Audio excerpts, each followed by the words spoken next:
Assalamualaikum warahmatullahi wabarakatuh.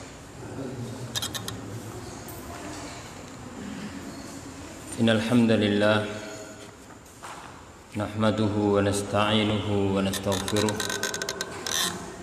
wa na'udzu billahi min shururi anfusina wa min sayyiati a'malina. May yahdihillahu fala mudilla lahu ومن يضلل فلا هادي له أشهد أن لا إله إلا الله وحده لا شريك له وأشهد أن محمدا عبده ورسوله اللهم صل وسلم وبارك على نبينا محمد وعلى آله وصحبه أجمعين ومن تبعهم بإحسان ila yaumiddin, amma ba'du. Ma'asyiral muslimin, para jemaah sekalian rahimakumullah. Alhamdulillah, kita bersyukur kepada Allah Subhanahu wa taala atas segala nikmat yang Allah berikan kepada kita sehingga kita dapat bertemu kembali dalam rangka melanjutkan perjalanan ilmiah kita dalam mengkaji kitab Ad-Durus Al-Muhimmah li'amatil ummah li fadilati Syekh Abdul Aziz bin Abdullah bin Baz rahimahullah. Dan perlu kita ketahui bahwasanya kebutuhan paling agung bagi seorang hamba dalam ketika beribadah adalah dua hal. Kebutuhan seorang hamba ketika beribadah, kebutuhan paling agung adalah pada dua hal. Yang pertama adalah butuh keikhlasan. Yang kedua adalah butuh kepada kesesuaian dengan sunnah tuntunan Nabi Sallallahu Alaihi Wasallam. Dan manusia dalam beramal kaitannya dengan ikhlas dan mutaba'ah terbagi menjadi 4 golongan manusia. Yang pertama adalah orang-orang yang dalam beribadah dia ikhlas karena Allah, tapi amalannya tidak sesuai dengan tuntunan Nabi Sallallahu Alaihi Wasallam. Maka ini orang yang merugi. Golongan yang kedua, orang-orang ketika beramal amalan sesuai dengan tuntunan, akan tapi amalnya tidak dibangun di atas dasar keikhlasan. Ini juga adalah orang-orang yang merugi. Kemudian golongan yang ketiga adalah orang-orang yang beramal dan dalam beramal tidak ada keikhlasan dan tidak dibangun di atas tuntunan. Ini juga orang yang merugi, karena ibadahnya tidak karena Allah dan tidak berdasarkan tuntunan Rasulullah Sallallahu Alaihi Wasallam. Adapun golongan yang keempat, dan ini orang-orang yang beruntung, yaitu ketika beramal, ketika beribadah, dia bangun di atas dasar keikhlasan karena Allah semata. Kemudian dalam beramal, amalnya dibangun di atas tuntunan baginda Nabi Sallallahu Alaihi Wasallam.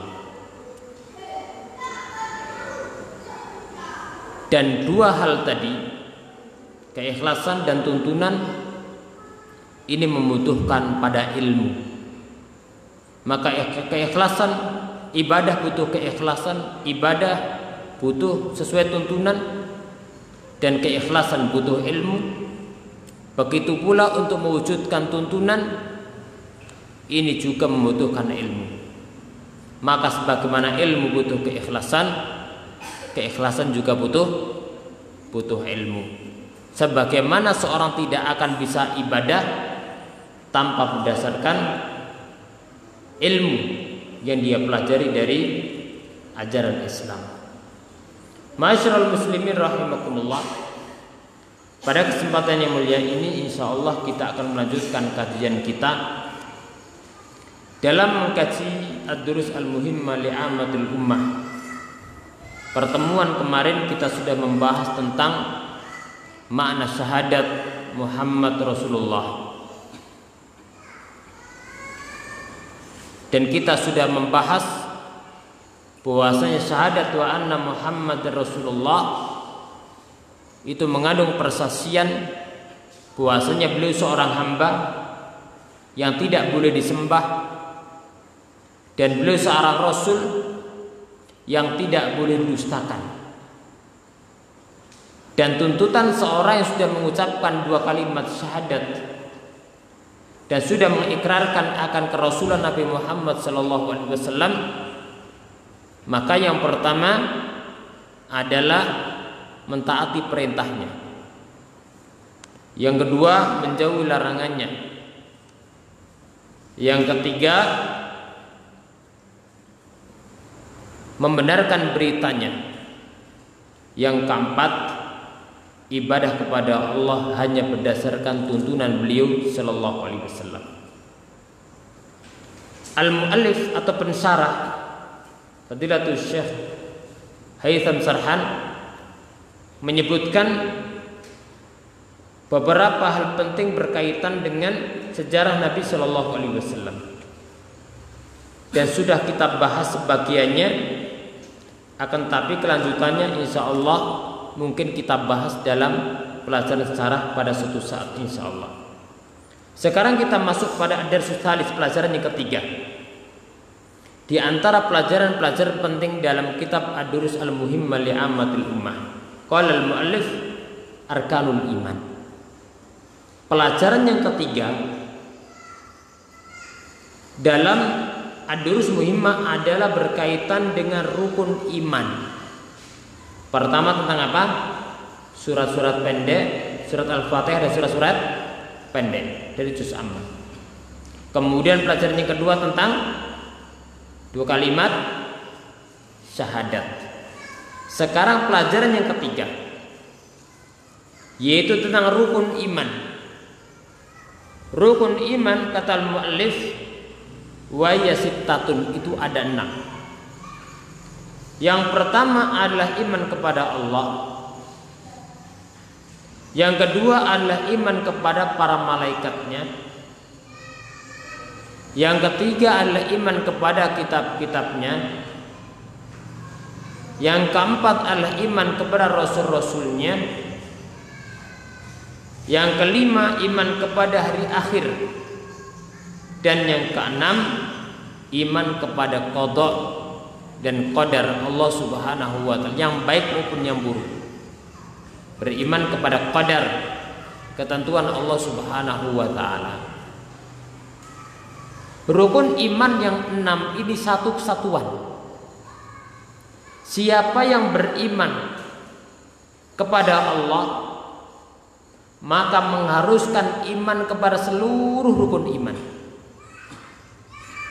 Dan siapa yang ingkar atau kufur terhadap salah satu dari rukun iman, maka sama dengan mengingkari seluruh rukun iman. Saya ulangi, iman kepada Allah mengharuskan iman kepada seluruh rukun iman, dan ingkar terhadap salah satu rukun iman sama saja dengan ingkar terhadap seluruh rukun iman. Karena ini adalah satu kesatuan. Apa dalil tentang rukun iman ini? Yang pertama, dalam Al-Quran Allah berfirman, Amana rasulu bima unzila ilaihi min rabbi wal mu'minun kullun amana billah wa malaikatihi wa kutubi wa rusuli wal yaumil akhir. Semua rasul dan orang beriman, iman kepada Allah, iman kepada para malaikatnya, iman kepada kitab-kitabnya, iman kepada rasul-rasulnya, iman kepada hari akhir. Mana iman kepada qadar? Allah berfirman, Inna kulla syai'in khalaqnahu biqadar. Sesungguhnya segala sesuatu kami ciptakan dengan qadar, dengan takdir. dengan ketentuan Allah Subhanahu wa taala.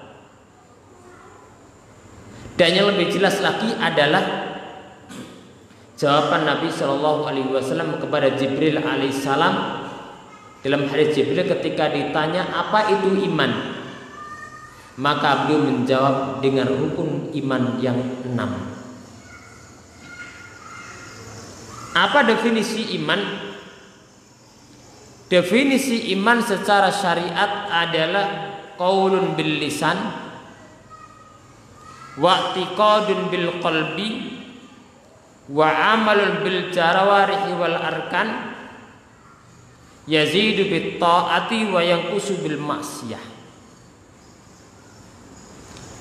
Definisi iman menurut Ahlussunnah itu mencakup 5 unsur penting. Unsur yang pertama adalah iman itu ucapan dengan lisan. Ucapan dengan lisan, mengucapkan 2 kalimat syahadat dan amalan-amalan lisan yang lainnya. Unsur yang kedua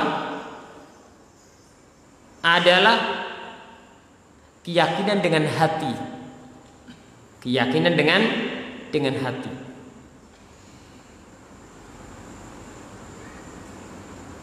Yang mencakup amalan-amalan hati.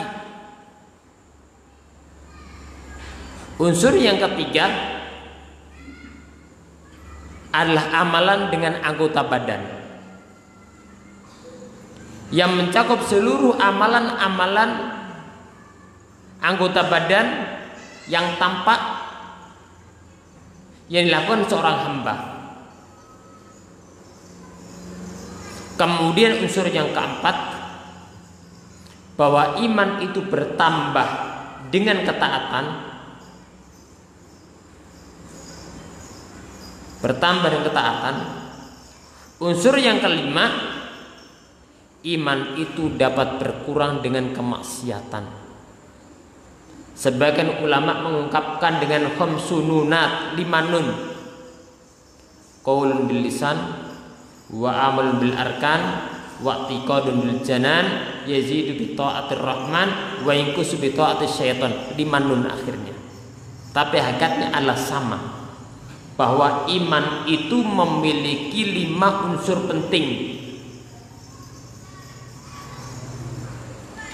Apa dalil yang menunjukkan bahwasanya iman itu memiliki 5 unsur penting? Yang pertama, dalil bahwasanya iman itu ucapan adalah sabda Nabi Shallallahu alaihi wasallam dalam riwayat Imam Muslim ketika beliau bersabda, al-imanu bid'un sab'una syu'bah. Iman itu memiliki 70 cabang lebih. Kenapa dikatakan 70 cabang lebih? Karena bid'un itu hitungan antara 3 sampai 9 atau 10, sehingga bisa 73, bisa 74, bisa 75, bisa 76 dan seterusnya. Sehingga paling tepat adalah kita artikan iman itu memiliki 70 cabang lebih. Kemudian Rasul menyebutkan iman itu mencakup lisan, hati, anggota badan. Kata beliau, fa'la, cabang keimanan yang paling tinggi adalah qaulu, ucapan la ilaha illallah. Berarti iman itu adalah mencakup ucapan. Fa'laha qaulu la ilaha illallah. Kemudian dalil kalau iman itu adalah amalan anggota badan, lanjutan hadis, wa adnaha imatatul adza anit thariq, yaitu menyingkirkan gangguan yang ada di jalanan. Ada duri disingkirkan, ada kaca-kaca di jalan disingkirkan, ada batu mengganggu manusia disingkirkan. imatatul adza anit thoriq. Gak mungkin ada gangguan di jalan kemudian Anda cuman ingin menghilangkan dengan ucapan, teriak sekeras-kerasnya pun gak akan hilang itu. Tapi apa? Dengan anggota badan.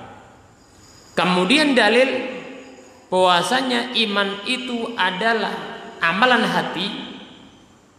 Sabda Nabi Shallallahu Alaihi Wasallam dalam lanjutan hadis, wal haya'u syu'batun minal iman, dan rasa malu itu bagian dari cabang keimanan. Hadis ini hadis yang sangat agung sekali, yang banyak memberikan faedah kepada kita. Di antara yang pertama adalah banyaknya pintu-pintu kebaikan. Al-imanu bid'un sab'una syu'bah, berarti pintu kebaikan itu banyak. Sebagian pintu kebaikan bentuknya adalah ucapan. Sebagian pintu kebaikan bentuknya adalah perbuatan. Sebagian pintu kebaikan bentuknya adalah amalan hati. Ini yang pertama. Faedah yang kedua dari hadis ini adalah menunjukkan bahwasanya amalan itu ada darajat, tingkatan-tingkatan. Makanya Rasul menyebutkan fa'alaha, yang paling tinggi kalimat la ilaha illallah. Maka kalimat tauhid adalah kebaikan yang paling baik, ketaatan yang paling tinggi, suatu yang paling ma'ruf, suatu yang paling agung. Sebaliknya, kemungkaran paling mungkar adalah kesyirikan. Kemaksiatan paling tinggi adalah kesyirikan. Kemudian faedah yang ketiga, ini menunjukkan akan indahnya agama Islam. Ketika ada gangguan diperintahkan menyingkirkan. Apabila gangguan saja suruh menyingkirkan, lalu bagaimana hukumnya orang yang sengaja menaruh dan mengganggu manusia? Maka dalam Islam tentu lebih dilarang. Makanya dalam hadis baginda Nabi Shallallahu Alaihi Wasallam bersabda, la dororo wala dirar. Tidak ada bahaya yang kembali kepada pelakunya maupun kembali kepada orang lain kecuali dihilangkan dalam Islam. Dihilangkan. La dororo wala dirar. Dorar itu kembalinya kepada pelakunya. Itu dilarang. Artinya jangan sampai seorang melakukan satu amalan, amal perbuatan atau ucapan atau makan atau minum yang itu bahaya bagi dirinya. La dororo, dihilangkan dalam Islam. Kemudian setiap amalan yang dapat mendatangkan mudarat bagi orang lain juga dihilangkan dalam Islam. Wala dirar, dihilangkan juga. Saking agungnya hadis ini, sampai hadis ini menjadi bagian daripada kaidah dalam fikih. Dalam kaidah lain ungkapannya mirip, ad-darar yuzal, bahaya itu dalam Islam dihilangkan. Maka ini adalah bank keindahan agama Islam. Kemudian dalil yang menunjukkan bahwasanya iman itu dapat bertambah, firman Allah Subhanahu wa taala, ayyukum zadatum hadhihi imana. Siapakah di antara kalian yang imannya bertambah? Dan Allah berfirman, wa yazdadal ladzina amanu imana. Dan orang-orang yang beriman itu imannya bertambah. Ini nas Al-Quran. Dan memang realitanya seorang ketika beribadah, ketika dia rajin beramal dengan niat yang tulus, dia pun terasa semangat beramal, ngaji semangat ringan, menjalankan sholat 5 waktu semangat ringan, bersedekah semangat ringan, membantu orang semangat ringan, terasa. Jadi realitanya pun menetapkan bahwasanya iman itu bertambah. Dan seorang muslim itu sadar, kadang-kadang itu futur, ngaji berat, menjalankan ibadah berat, berbuat baik berat, menunjukkan imannya berturun. Adapun dalil yang menunjukkan bahwasanya iman itu dapat berkurang, maka iman itu dapat melangit, iman itu juga dapat menurun, bahkan bisa hilang. Dalilnya adalah sabda Nabi Shallallahu Alaihi Wasallam, "Ma ra'aitu min naqisati aqlin wa dinin." Aku tidak melihat orang yang lebih kurang akal dan agamanya. Ini baginda Nabi Shallallahu Alaihi Wasallam menyebutkan tentang para wanita, karena mereka ada masa-masa yang mereka tidak dibolehkan menjalankan ibadah. Laki-laki mereka beribadah, perempuan ada waktu-waktu liburnya. Maka itu otomatis akan menurunkan keimanannya, dan itu berdampak.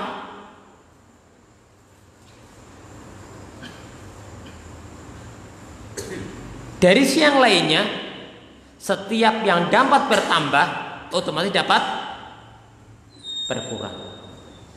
Makanya iman itu kembali kepada berapa unsur tadi?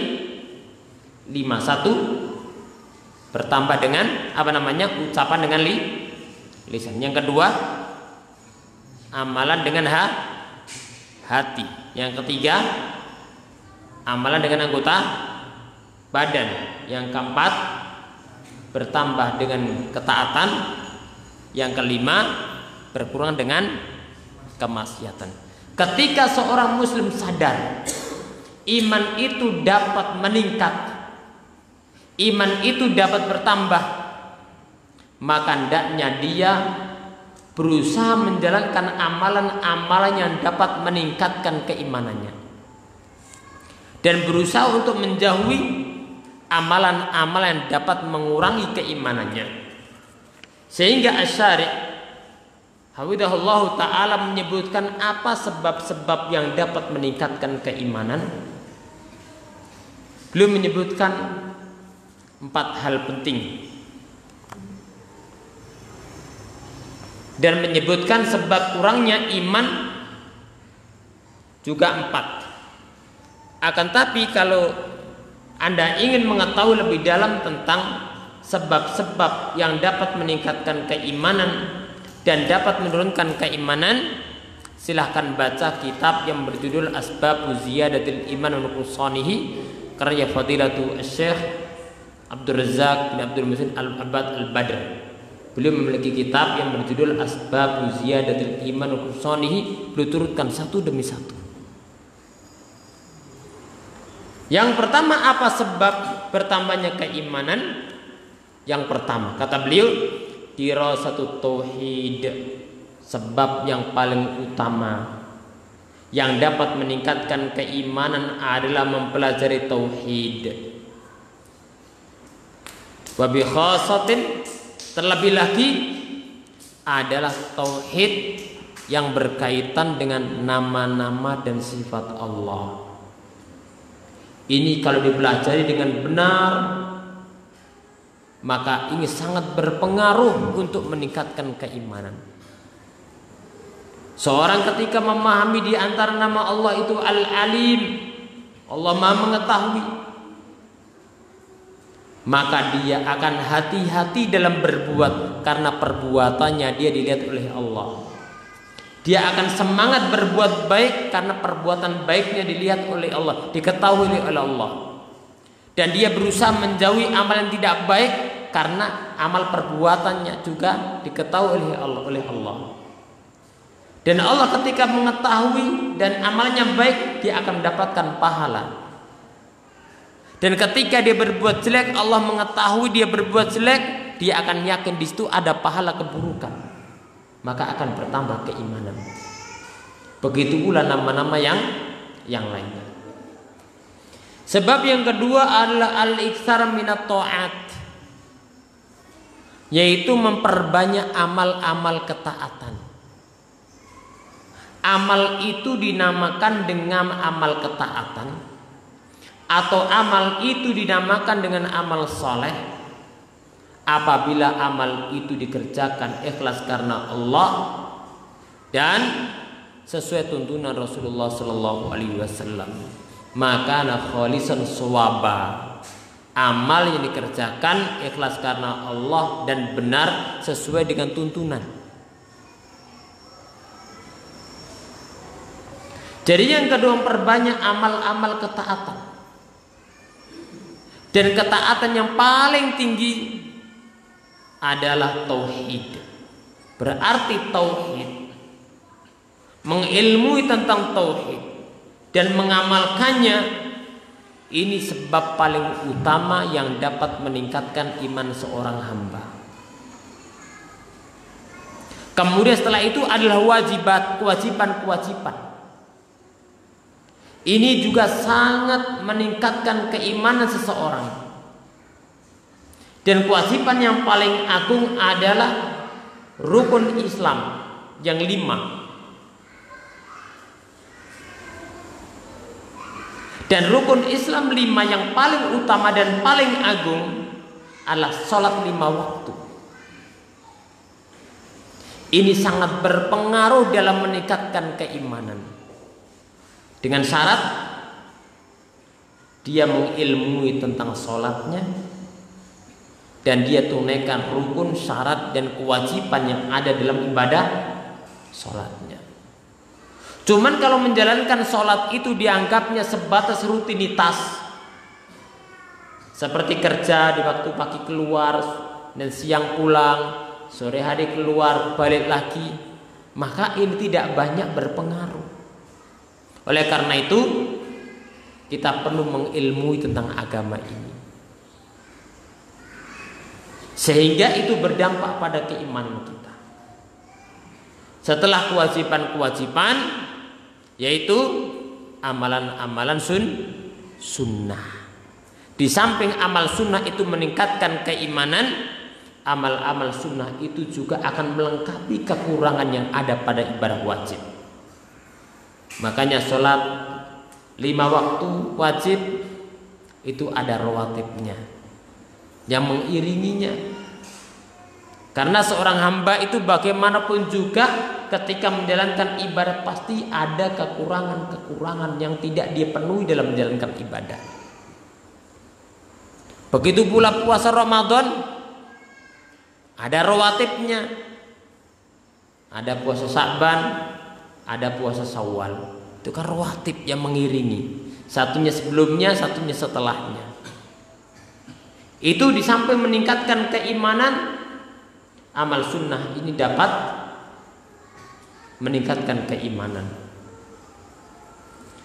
Kemudian sebab yang ketiga adalah meninggalkan kemaksiatan. Tidak dipungkiri kemaksiatan ini adalah penyebab seorang kehilangan rasa manis dalam ibadah. Melakukan kemaksiatan ini dapat mengurangi keimanan dan meninggalkannya dapat meningkatkan keimanan. Maka tarkul ma'asi, meninggalkan maksiat, dapat meningkatkan keimanan. Dan seorang hamba pun terasa kadang dia merasa dekat dengan Allah, dia khusyuk ketika sholat, tapi terkadang turun. Bahkan dalam sholat tidak sekedar ingat perkara-perkara yang mubah, padahal itu nggak boleh. Karena sholat itu ada kiblatnya, fisiknya kiblatnya adalah Ka'bah, hatinya kiblatnya adalah Allah Subhanahu Wa Taala. Lil muslim inda sholati kiblatan, fisiknya kiblatnya menghadap Ka'bah. Dan semua muslim sama. Apa yang membedakan antara antara sholat seorang muslim dengan muslim yang lainnya? Padahal sama, geraknya sama, imamnya sama, kembali kepada hatinya. Maka kembali kepada kaitannya dia dengan Allah Subhanahu wa taala. Kemudian sebab yang keempat adalah at-tafakkuru fil makhluqat. Memikirkan makhluk-makhluk Allah Subhanahu wa taala. Jadi Allah itu dizikir, tidak dipikir. Allah itu diingat, berzikir kepada Allah, tidak memikirkan Allah kenapa, tidak. La yus'alu amma yaf'alu wa hum yus'alun. Allah tidak ditanya apa yang Allah perbuat, tapi manusia yang akan ditanya oleh Allah. Tapi kalau makhluk, kita diperintahkan untuk memikirkan, tafakkur terhadap makhluk-makhluk Allah. Fayatafakkaruna fi khalqis samawati wal ard. Rabbana ma khalaqta hadza batila subhanaka faqina adzabannar. Inna fi khalqis samawati wal ard, sesungguhnya dalam perpindahan malam dan siang, inna fi khalqis samawati wal ard, pada ciptaan langit dan bumi, waqtilafil laili wan nahar, pergantian malam dan siang, la ayatil liulil albab, ada tanda-tanda kebesaran bagi orang-orang punya akal. Apa sifat orang punya akal? Mereka adalah yatafakkaruna fi khalqis samawati wal ard. Mereka memikirkan makhluk-makhluk Allah Subhanahu wa taala. Karena mengetahui agungnya makhluk, kita mengetahui agungnya khaliqiha. Karena dahsyatnya makhluk ini dan agungnya makhluk menunjukkan maha kuasanya Allah Subhanahu wa taala dan mahagungnya Allah Subhanahu wa taala. Maka memikirkan makhluk Allah ini juga termasuk bagian dari sebab yang dapat meningkatkan keimanan seseorang. Sehingga dalam kitab Salasatul Usul disebutkan, bima arafta rabbak, bagaimana caranya engkau mengenal Rabbmu? Jawabnya, bi ayatihi wa makhluqatihi. Dengan yang pertama, dengan mengenal ayat-ayat Allah dan makhluk-makhluknya. Ayat-ayat Allah terbagi menjadi dua. Yang pertama, ayatun syar'iyah, ayat-ayat Allah yang syar'iyah. Dengan mengkaji Al-Quran dan Sunnah, ini ayat syar'iyah yang menjadikan kita kenal Allah Subhanahu wa ta'ala. Yang kedua adalah ayatun kauniyah, yaitu para makhluk Allah Subhanahu wa ta'ala. Karena adanya makhluk menunjukkan adanya kholiknya. Agungnya makhluk menunjukkan agungnya penciptanya. Maha kuasanya penciptanya Allah Subhanahu wa ta'ala. Ini 4 hal di antara sebab yang dapat meningkatkan keimanan seorang hamba. Sekarang kita masuk pada sebab-sebab yang dapat mengurangi keimanan. Ketika mengetahui sebab kebaikan supaya kita dapat menjalankan kebaikan. Ketika kita mengetahui sebab yang dapat menurunkan keimanan supaya kita tidak jatuh dalam perbuatan tadi. Sebab yang pertama di antara sebab-sebab yang dapat mengurangi keimanan adalah tarku dirasati tauhid. Ketika seorang hamba meninggalkan dan tidak mau mempelajari tauhid. Terutama bab berkaitan dengan al-asma was sifat. Kalau nggak salah di masjid dibahas sama satu khalif sampai nama apa? Al-Bar. Innahu al-barrur rahim. Al-Bar. Ya, Al-Bar. Alhamdulillah. Insyaallah ini sangat punya pengaruh dalam keimanan. Sebab yang kedua yang dapat mengurangi keimanan ala tarku ta'at, meninggalkan ketaatan. Meninggalkan ketaatan.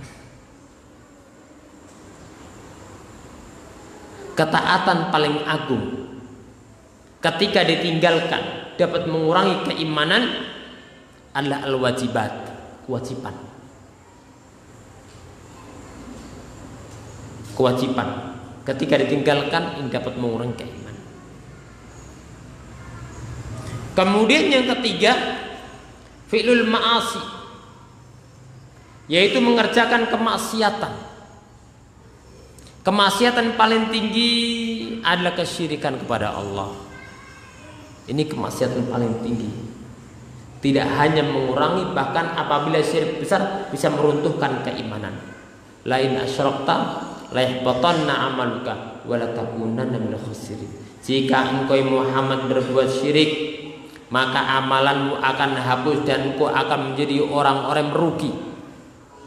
Walau asyraku la habita ma kanu ya'malun. Kata Allah, apabila mereka berbuat syirik, niscaya hapuslah apa yang mereka perbuat. Kemudian meninggalkan kewajiban, kemudian menerjang kabair, dosa-dosa besar. Itu semua dapat mengurangi keimanan.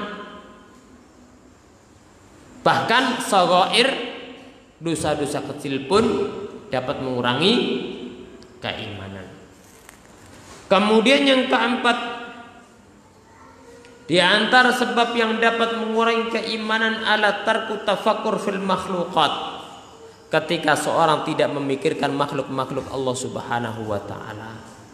Cukup seorang memikirkan dirinya. Wa fi anfusikum afala tubsirun. Dan pada jiwa dan diri-diri kalian tidaklah kalian melihat. Kalau seorang hamba memikirkan ciptaan pada dirinya saja dan bagaimana hebatnya ciptaan Allah, yang namanya manusia, yang tidak mungkin ada makhluk yang bisa membuatnya, dan teknologi apapun tidak akan bisa, maka cukup baginya itu akan menjadi penyebab meningkatnya keimanan dia. Wa fi anfusikum afala tubsirun.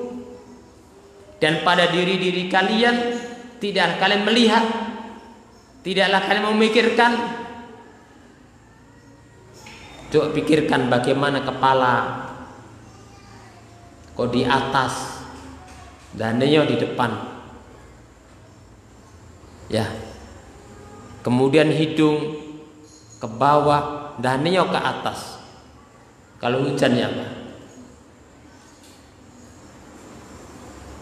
Allah kasih mata, ada penutupnya, bisa keluar airnya, rasanya asin, ya, dan neo manis rasanya. Wa fi anfusikum afala tubsirun. Semua ciptaan Allah mengandung keajaiban-keajaiban yang kita ketahui maupun tidak kita ketahui. Tarku tafakkur fil makhluqat.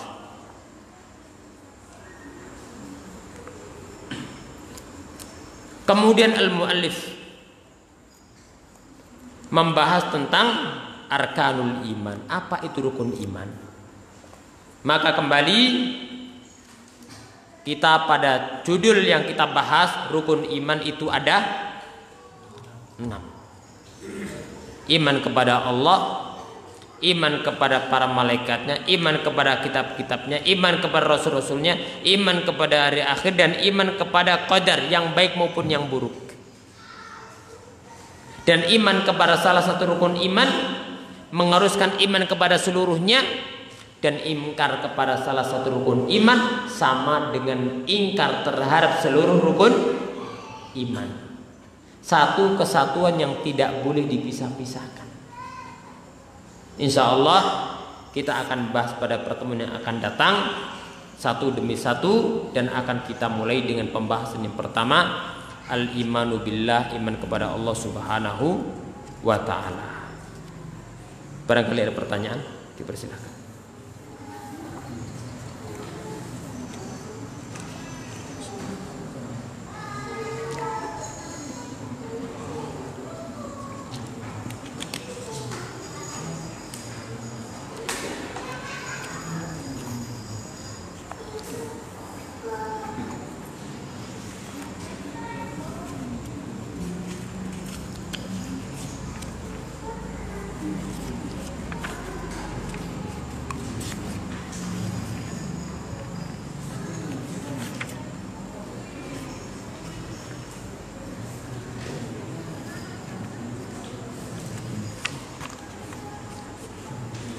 biar tidak terpotong, insya Allah rukun iman yang 5, yang 6 kita bahas pada pertemuan akan datang. Kalau kita ambil sebagiannya, nanti tinggal 5 gak enak, atau tinggal 4. Jadi mending nanti kita mulai dari iman kepada Allah sampai iman kepada qadar. Bismillah.